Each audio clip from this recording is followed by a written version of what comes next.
tadi dia ditutup semua ya? Iya. MVSP. Iya, MVSP. Kode foldernya. Foldernya MVSP.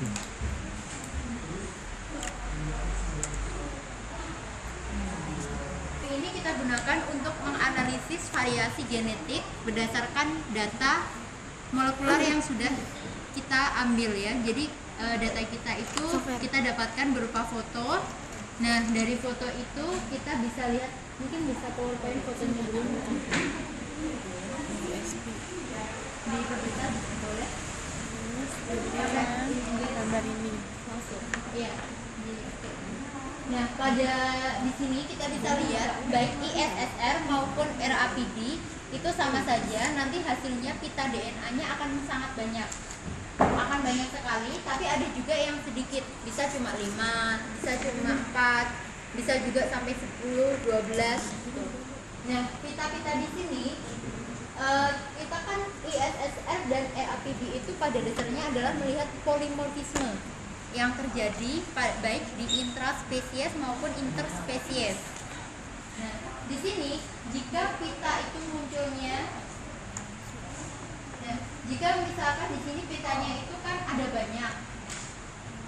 banyak, tapi dia di semua spesies ada, berarti dia monomorfik, sifat pitanya monomorfik. Tapi jika suatu pita DNA misalkan pada basa 500 itu ternyata di 2 spesies ada, di 3 spesies yang lain nggak ada. Saya tawarkan dulu, jadi mau coffee break terus ini apa kita selesaikan, tutup langsung nanti gitu ya. Ada Pak halaman Apa? di sini Yang RFLP halaman 21 ya. Analisisnya 20. Oh 20, maaf 20. Ya sama aja 21 juga ada. Terus saya. Beda, ini desain primer Oh, iya. itu aku cuma di sini. Analisisnya ini dikit banget. Iya dong. Orang. Halaman berapa? Dikit Mbak, ya. yang diagram tadi itu Silakan. lihat kayak Ya, Jarak. masih ada Jaraknya. gambaran. tujuannya untuk menentukan dari beberapa varietas. Iya. Iya. Varietas, spesies, populasi. populasi. Iya. Oke, aku nggak begitu. Iya, nanti di belakang Pak ya. Besok Diselesaikan di belakang. Ini nggak sih ini.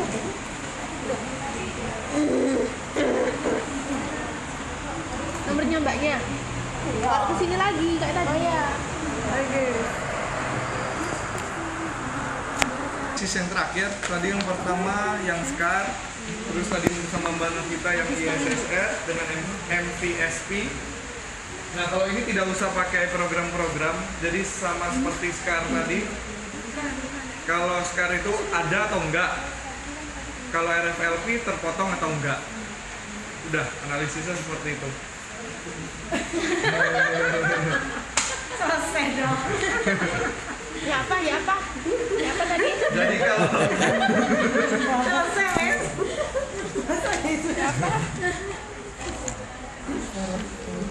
jadi kalau RFLP itu kan kita untuk mengetahui adanya Desain primer ini penting karena kita harus menentukan gen-gen target mana yang akan kita dijadikan untuk primer. Untuk yang desain primer dan PCR in silico, Bapak dan Ibu bisa dilihat pada halaman 21 di buku panduannya. Kayaknya 21 Bu. CDN untuk uji PCR yang sudah kita lakukan kemarin. Kemudian untuk tipe primer yang akan kita coba desain pada percobaan itu ada primer yang spesifik, jadi ada forward dan reverse primer. Maaf Ibu yang belakang kedengeran suara saya nggak Bu? enggak, kurang Yang ditanya itu. ini buat di sini. Kemudian ini untuk karakter primer. Pertama ukurannya itu 18 sampai 20 base pair. Sebenarnya ada beberapa tinjauan pustaka yang berbeda-beda. Yang saya ambil ini yang 18 sampai 20 base pair, ada yang 18 sampai 30. Itu juga tergantung dengan gen yang akan kita amplifikasi. Kemudian persentase GC contents-nya itu 40 sampai 60%. Jadi dari primer yang akan kita desain itu setidaknya ada 40 sampai 60% tuh yang yang asam amino bahasa J dan bahasa C. Kalau misalnya tidak cukup 40 sama 65 bisa diotak.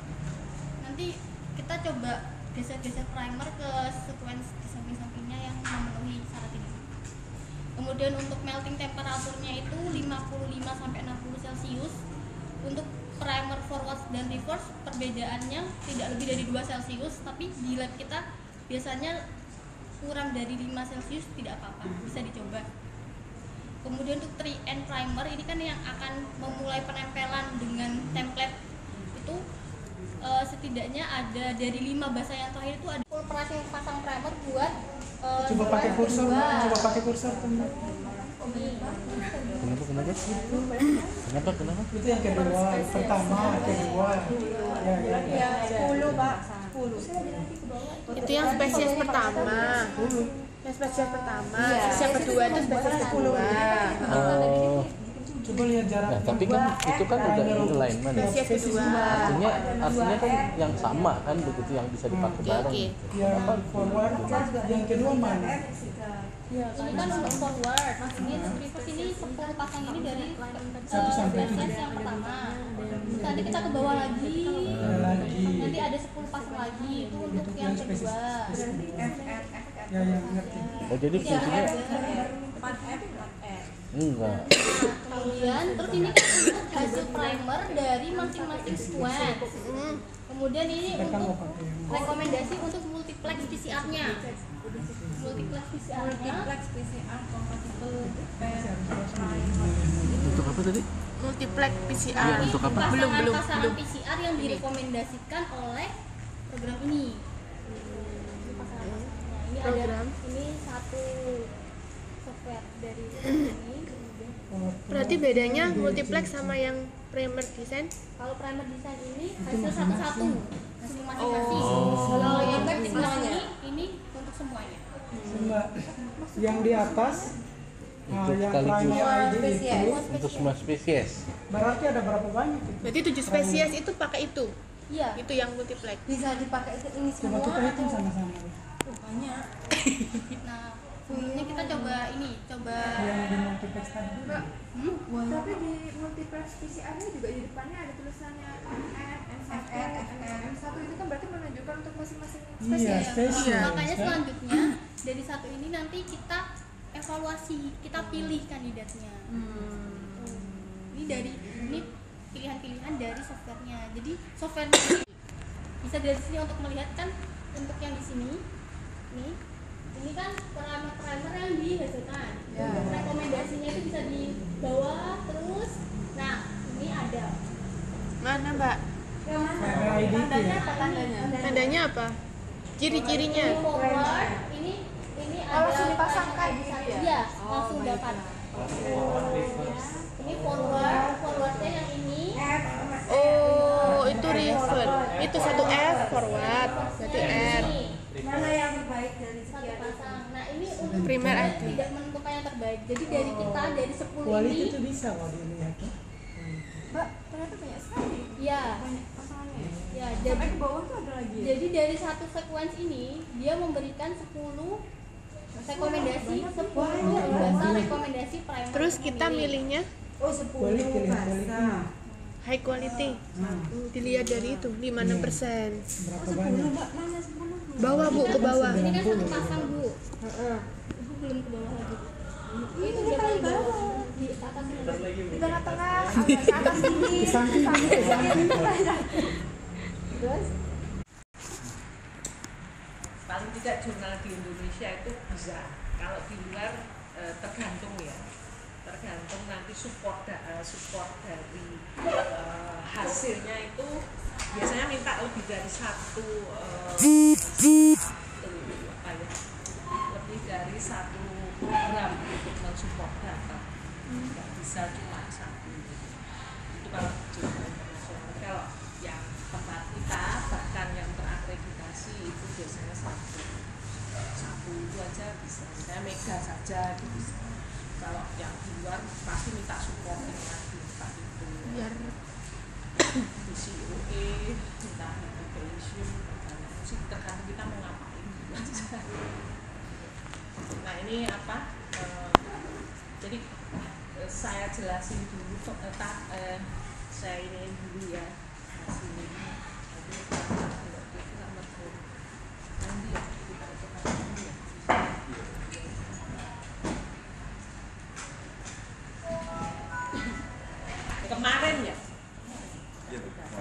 Kemarin itu sudah melakukan isolasi DNA, amplifikasi, terus kemudian melakukan ini ya beberapa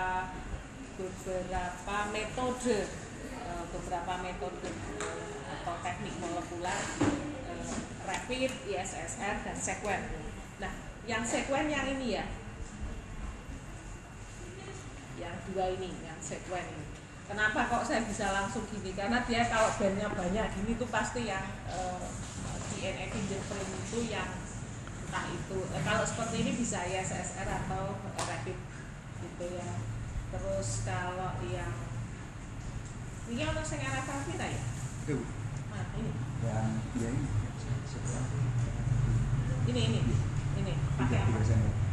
Yang dua itu hewan, yang satu hewan. Oh, ini amplifikasi.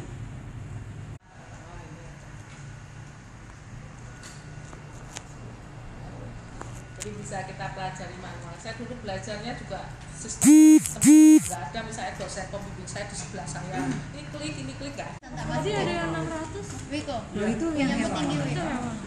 Ini sampel Tumbuhan.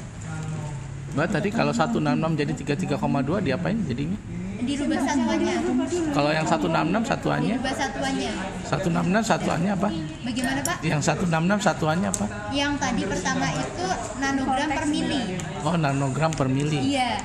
Dirubah jadi per mikro. Nanogram per mikrolit.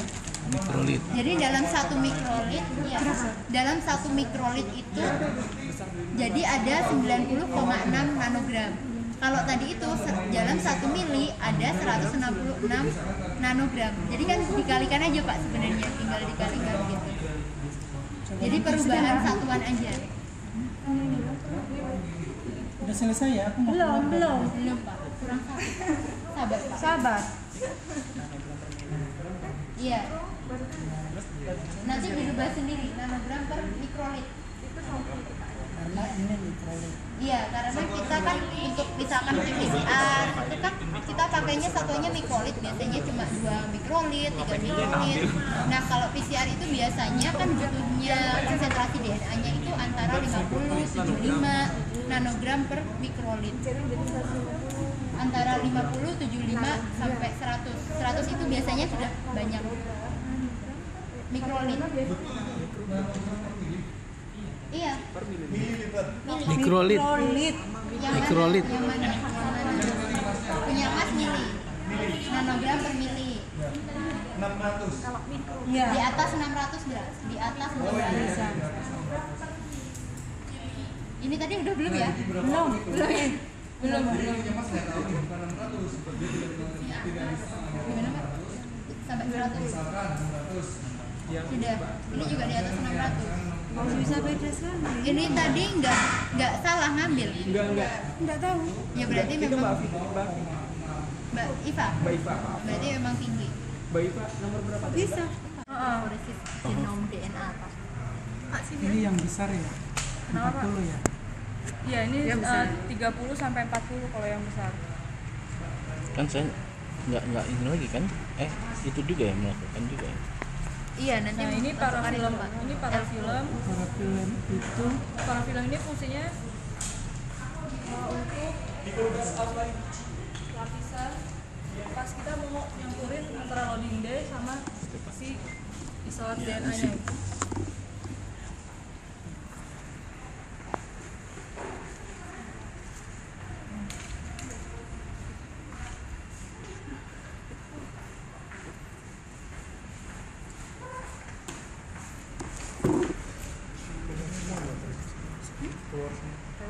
Nih. Nah, udah. Habis itu baru kita teteskan loading day. Perbandingannya loading day dengan si DNA itu 1:5. Jadi loading day-nya 1 mikrolit, DNA-nya 5 mikrolit. Udah aturannya dari sana ya? Atau ada kadar tertentu? Loading day-nya berapa tadi? 1 mikrolit, DNA-nya 5 mikrolit. Nah, ini kan udah 1. Loading day fungsinya untuk apa, Mbak? Loading day itu sebagai pemberat, Pak. Selain sebagai pemberat, dia juga nanti di dalam loading day ini ada pewarna DNA-nya juga. Jadi nanti pewarna yang ada di loading day berikatan sama pewarna yang ada di standing DNA yang ada di agarose tadi yang color safe itu. Makanya nanti pas di UV dia berpendar. Nah, ini kan sampel kita kan banyak ya. Ada 4 terus aku 3 yang hewan. Berarti kan 7 ya? 7. Pakai marker nggak? 8. Kalau satu-satu gitu kan lama ya. Nah, kalau ngambil satu-satu gitu kan lama. Jadi kita langsung aja nih, kan karena udah Kan seperti buku panduan, Pak. Udah, tinggal dimasukin dicampur. Ini primernya. Itu sesuai 12,5. Setengahnya ada di situ nih ya? Bisa. Jadi ini MgCl2. Ini water, air. Ini primernya. Nanti kapanya gantian sama situ, terus nanti DNA-nya DNA Bapak yang tadi Bapak isolasi. Oke? Ayo Pak, silakan. TBE Pak, Oh, TBE. berat EDTA. Itu tadi Pak, yang rumusnya dulu. Oh, yang itu ya, ya. Ayo. Ya.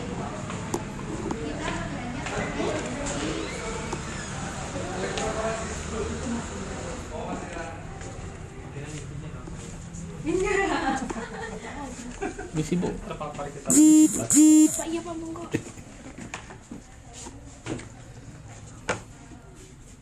Dibaca nih. Nggak minta tolong tisu.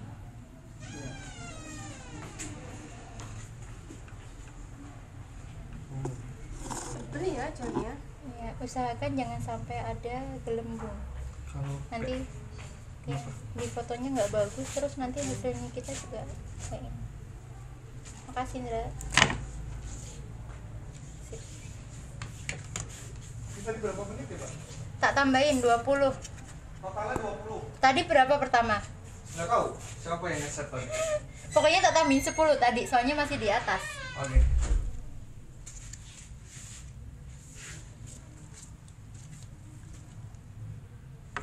Siapa tuh? Iya. Lampu. Udah. Udah.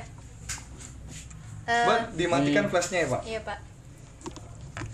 Oke, Mati. Pak, dimatikan dulu berarti. Timus aqua Termus aquaticus. Enzim polimerasanya dari bakteri termofilik. Jadi kan proses denaturasinya sampai 95 derajat Celcius.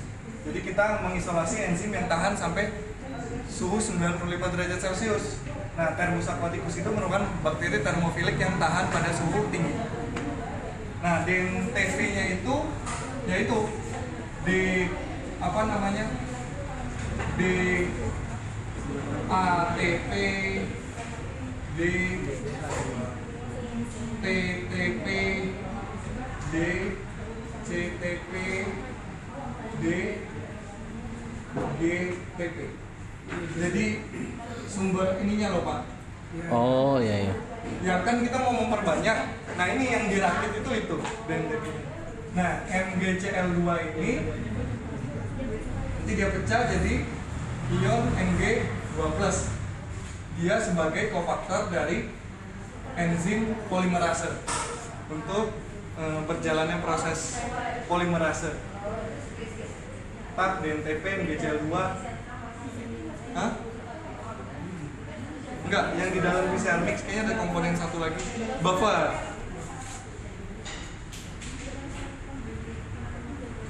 Buffer fungsinya untuk menyimpan aja Pak, untuk mempertahankan pH-nya. Jadi kita gunakan tadi yang Bapak gunakan itu kan langsung tuh masukin 12 mikrolit kappa hijau itu. Kappa itu merek ya Pak. Itu PCR mix yang sudah terdapat 4 komponen ini. Oke. Ada kit yang ini tuh sendiri-sendiri Pak. Jadi yang kita gunakan kit ready mix.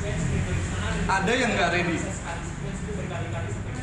Jadi nge-mix lagi, ada enzimnya pisah, DNTP, NG-nya. Itu aja tadi udah berapa komponen tuh? Iya, repot. Tadi kan kita melakukan multiple dari sequence banyak, jadi kita inventarisasi dulu, kita align, kemudian kita trimming, terus kita desain primer, terus kita analisis in silico dan kita evaluasi.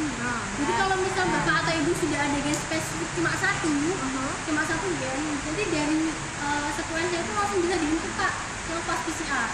Jadi tidak perlu lewat alignment atau trimming, tidak perlu, langsung dimasukkan ke fast PCR, langsung didesain, kemudian langsung dicek kualitas primernya. Itu kalau untuk satu sequence. salah satu ya. Dimasukkan. Terus ini untuk evaluasi primernya, jadi pakai primer test untuk menampilkan karakter primer. Tadi oligocap yang kita akses online tadi untuk tahu struktur sekunder primernya. Nanti yang untuk blast itu mencari primer pada keseluruhan genom. Jadi primernya itu spesifik untuk gen target kita atau bisa menempel pada gen target lain. Mungkin ada yang tanyakan lagi sebelum istirahat? Ada yang tanyakan minta nomor HP dulu Mbak? Minta nomor HP. Hati-hati ya Mbak. Apa sih? Ya, awas. 624. 624. Ini beneran Pak. Aku kesulitan dong, aku SMS.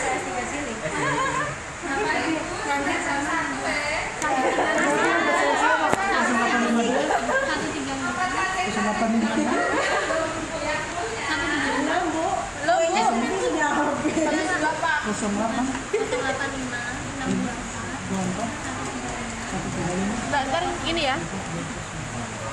Siapa tadi? Nailil. Oh iya. Yang tingginya siapa tuh Mbak? Ini Nikel. Nah, di-share. yang Apa? Ini saya nunjukin kemarin saya pas PCR itu. Jadi ini mesinnya, mesin thermocycler. PCR itu metode. Jadi kalau nama ini thermocycler, PCR itu metode polymer chain reaction. Jadi perbanyakan amplifikasi DNA secara in vitro. Tapi saya pernah lihat PCR tapi ada layarnya gitu. Layar untuk kayak seperti grafik itu saya nggak tahu di UI. Itu real time PCR. Kalau ini konvensional PCR. Real time PCR untuk digunakan untuk mengukur ekspresi. Sampelnya RNA disintesis si DNA di PCR terus dilihat ekspresinya. Sedangkan ini outputnya elektroforesis. Tuh. Jadi beda ya. Beda fungsi, beda ini tujuan penggunaan. Oh jadi ada PCR-nya, ada real time, ada ini ya. Ada konvensional, namanya ini dibilangnya konvensional karena awal digunakan. Kalau real time itu prinsipnya sama persis seperti ini, cuma di sini ada fotoreseptor di atas. Karena mana ya? Yang produk PCR. Nah ini kan yang kemarin Bapak Ibu mix nih, yang PCR. Nah itu ditambahkan senyawa fluorescence. Sama juga cyber juga sama yang digunakan di elektroforesis. Nah, dia akan berikatan dengan DNA double strand. Dia hanya berikatan dengan DNA double strand. Jadi dia ngikatnya itu di ikatan hidrogennya. Nah, semakin banyak amplifikasinya itu kan dia reaksi berantai kan, 1 jadi 2 jadi 4, 2 pangkat N. Bisa siklusnya 35 berarti 2 pangkat 35. Nah, jadi semakin banyak amplifikasi yang terbentuk, dia semakin berpendar. Jadi senyawa fluoressensa itu dia tidak berpendar kalau tidak berikatan dengan DNA. Nah, jadi dia bagaimana tahu ekspresinya tinggi, mengukur fluoresensnya. Ini dia 30 mili TBE-nya, konsentrasinya 0,8%, konsentrasi agarosnya, jadi 0,8 dari 30. Kenapa 0,8? Genom itu tidak sebenarnya jadi ada yang 0,8, ada yang 1. 0,8 sampai 1. Batas atasan 1, ininya 0,8. Sedangkan yang PCR bisa 1,6 sampai 2. Gitu. Jadi ini 0,8 dari 30. 0,24 gram ya. Nah, ini tadi ditambahkan dari agarosnya, terus TBE-nya, terus dipanasin.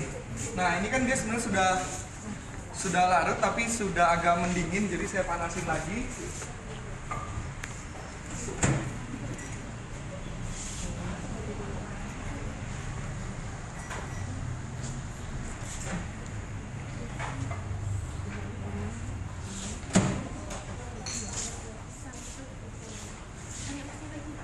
Gimana? Di dalam kitnya itu tambahin lagi dengan satu.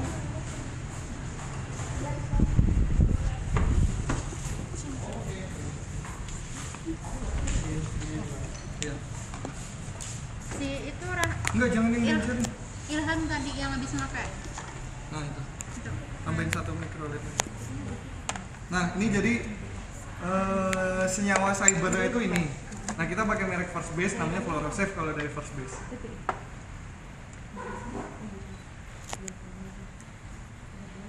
Warnanya agak orange atau merah, terus dimasukin ke situ, terus dihomogen, terus langsung cetak. Udah, tunggu sekitar 10-an menit. Cetakannya gimana? Di depan? Cetakannya belum disiapin.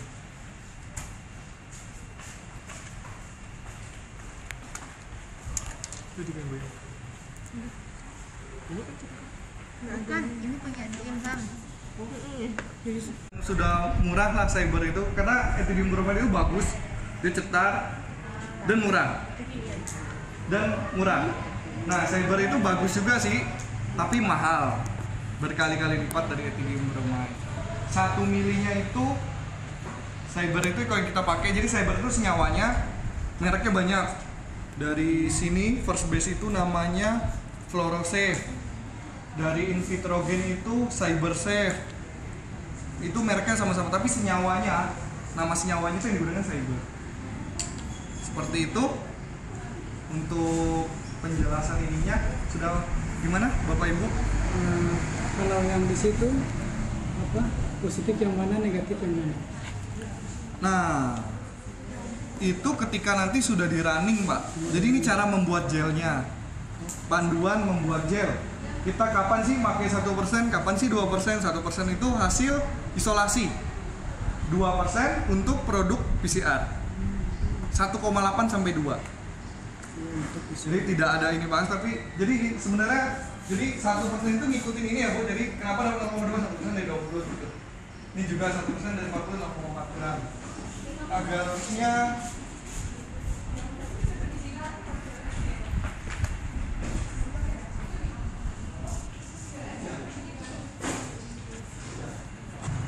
agar namanya. Cuma dia sudah analytic grade, jadi sama aja bahannya kayak apa? Agar itu dari algae ya. Oke Bu, kita lanjut ke belakang. Jadi kata ini bikinnya cuma satu, nggak satu orang bikin satu gel, karena satu ini buat semua kita. Jadi nanti diperagakan oleh asisten. Tapi cara membuatnya yang tadi itu. Nah ini